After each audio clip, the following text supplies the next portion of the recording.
The Princess and the Pea. Once upon a time, in a faraway kingdom, there lived a prince, like all princes. He was very handsome, very kind, and very rich. Soon it was time for him to wed, but his mother, the queen, decided that he must marry only a genuine princess.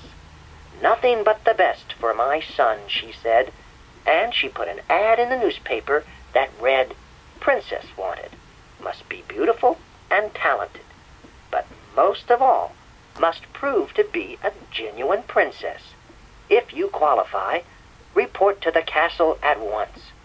No phone calls, please."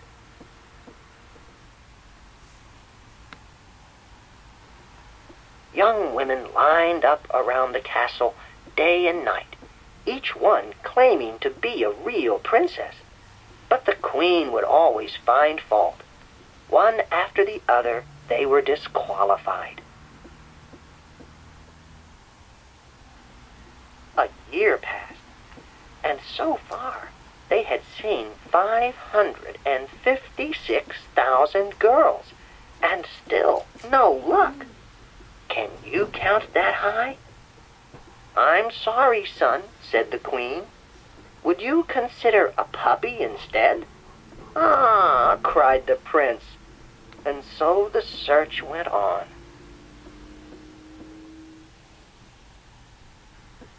One evening, there was a terrible storm. What kind of things happen during a storm? That's right. Lightning flashed, thunder boomed, and the rain poured down in buckets. There never was a storm quite like this one. Can you remember a terrible storm? What was it like? "What a storm this is," thought the queen. "I hope a tree doesn't fall on the castle." Suddenly, there was a knocking on the door. "Who could that be?" yelled the queen. "Only a moron would be out on a night like this." Have you ever been outside during a storm? If you have, then you know how wet you can get. The prince went to open the door, and who do you think was standing there?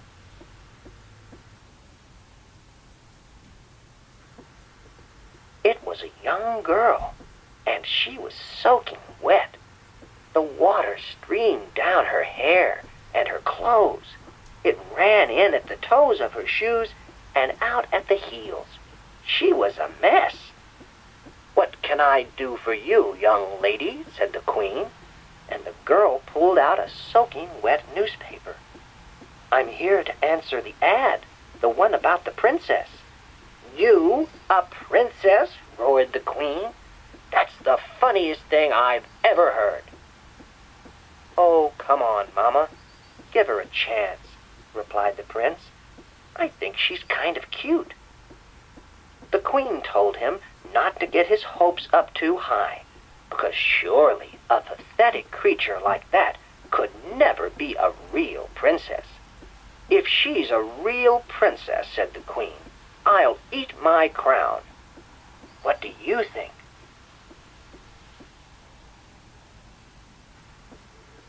Shortly afterwards, the girl came back into the room, and she looked completely different.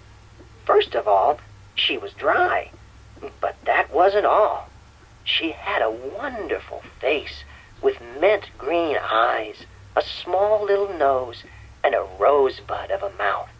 She had raven black hair, and she wore a gown of the finest silk.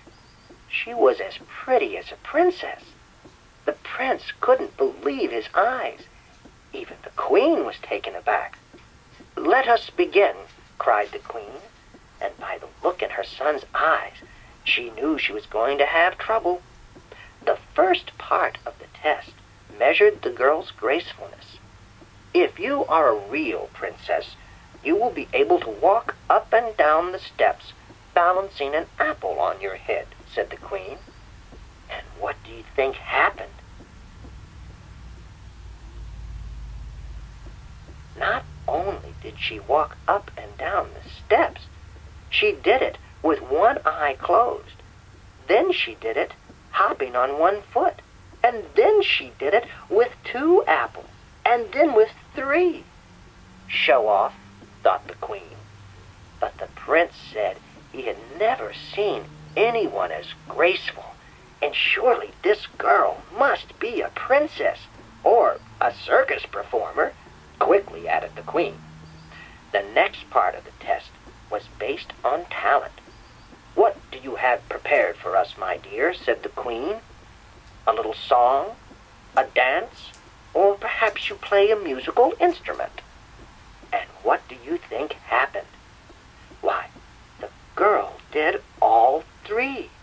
She sat down at the harp and played an original song she had written herself.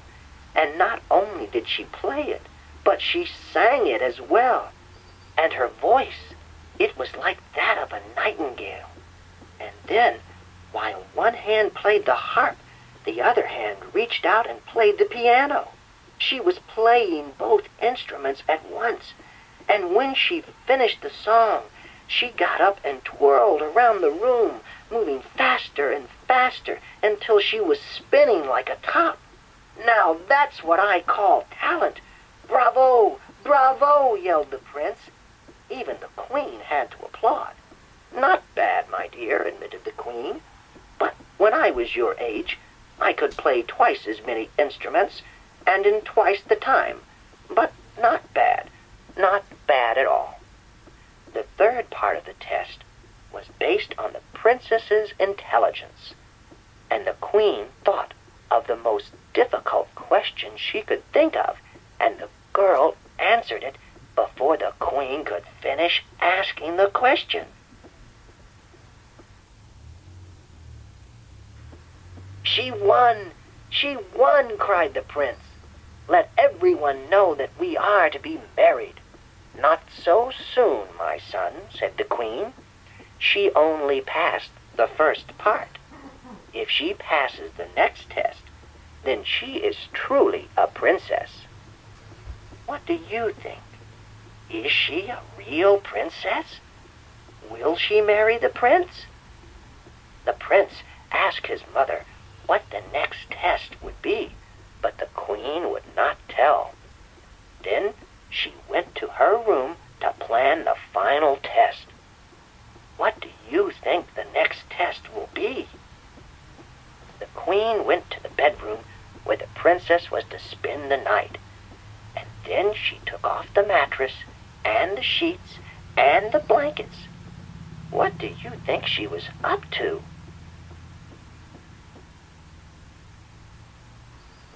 Once everything was off the bed, the queen took out a tiny pea and placed it on top of the bed. But that's not all. On top of the pea, she put back the mattress, and on top of that mattress, 20 others.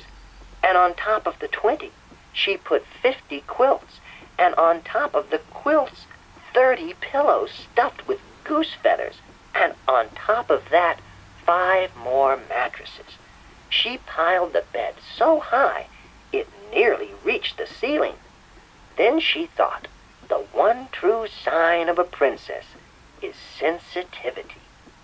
If the girl can feel the pea through all these quilts and mattresses, then even I will admit she truly is a genuine princess. The girl entered the bedroom, and it took 7 men and a ladder just to get her to the top. Good night, sweet prince, said the girl as she blew a kiss to the prince. He looked up and blew a kiss back and hoped the ceiling wouldn't leak. In the morning, they asked the girl how she slept. Oh, it was dreadful, she complained.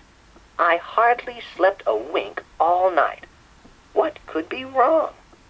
Do you think there is something in the bed? I was lying on something so hard that I'm black and blue all over. It was simply awful. And besides that, I'm afraid of heights. So, of course they could see she was a real princess, since she had felt the pea right through all the mattresses and pillows. No one but a real princess could have such tender skin as that.